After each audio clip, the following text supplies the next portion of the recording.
जो कि ट्रेनिंग था 15 दिन का। और आप लोग को इतना बता देते हैं कि हम लोग अमानत का कोर्स नहीं करके आए हैं, हम लोग एग्जाम क्रैक करके आए हैं और हम लोग एक तरह से इंजीनियर भी हैं, diploma in civil engineer and BTech in civil engineer. तो हम लोग आपसे यही कहेंगे कि आप अपना अपना ज़मीन का सर्वे कराएं, क्योंकि इससे अगर नहीं कराने से आप लोग का नुकसान भी हो सकता है और कराने से सही भी हो सकता है, ये आप लोग पे डिपेंड करती है।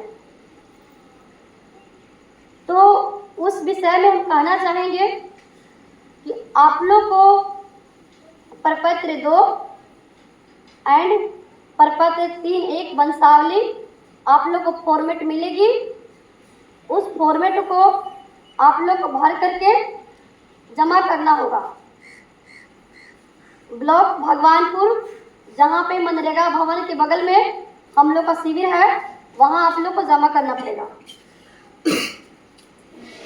प्रपत्र 2 में है कॉलम 1 से 10 तक कॉलम है।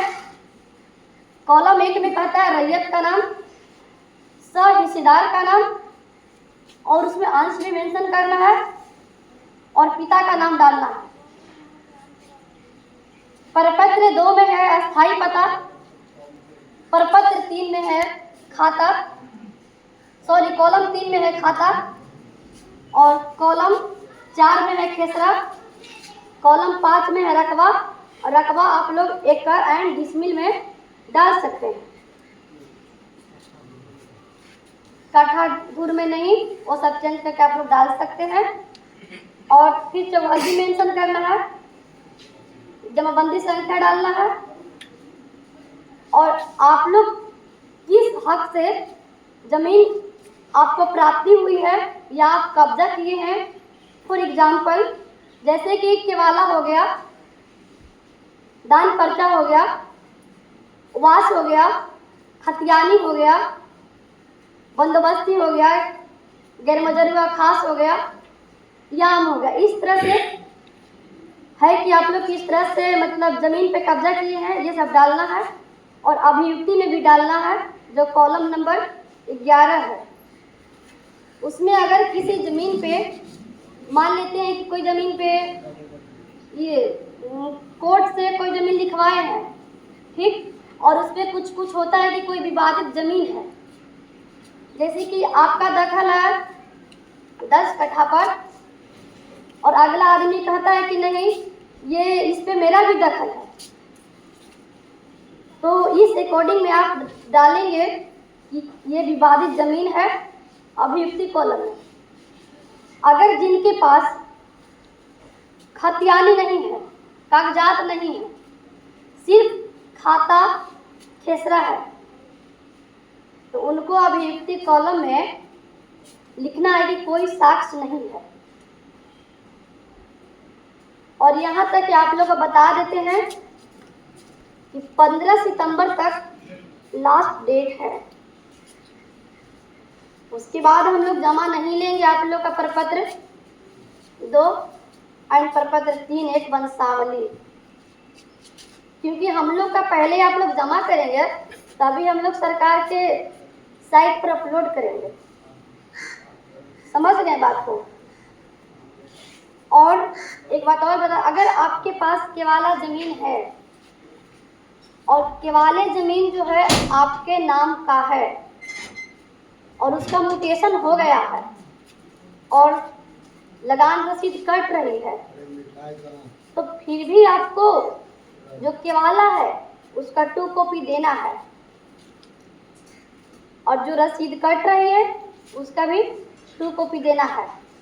और जिनके नाम से खाता खुलेगा उनका आधार कार्ड लगेगा, वोटर कार्ड लगेगा, ये सब कागज को संलग्न करके देना है। अगर आपके पास केवाला ज़मीन है, केस नंबर 2 बता रहे हैं कि केवाला ज़मीन है, तो आपके पिताजी के नाम पर है, मतलब आपके अब्बा के नाम पर है, ठीक। तो उस तरह से आपके अब्बा जी एक्सपायर कर गए हैं, मतलब पिताजी एक्सपायर कर गए हैं, और आप लोग हैं कि 4 भाई हैं, तो 4 भाई हैं तो सीरियल वाइज से डालेंगे। पहला नंबर पे जो है बड़का, मंझला, संझला, छोटा, ये सब का वाह करके डालेंगे और चारों का आधार कार्ड लगेगा, उसका जीरोक्स, और चारों लोग जो हैं उस पर साइन करेंगे।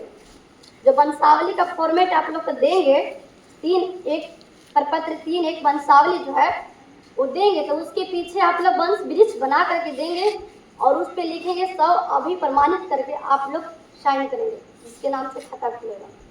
अगर संयुक्त परिवार है, 4 गो भाई है, तो चारों में साइन करेंगे और चारों का आधार कार्ड का फोटो कॉपी लगेगा, वोटर कार्ड का फोटो कॉपी लगेगा। अगर वोटर कार्ड उपलब्ध हो तो। और स्वघोषणा प्रपत्र 2 में है, आप लोग को मोबाइल नंबर डालना है, जो कि आप लोग का करंट का मोबाइल नंबर डालिएगा जो हमेशा चालू रहता है, और उसमें रैयत का आधार संख्या डालना है, आधार संख्या, जिसके नाम से खाता खुलेगा।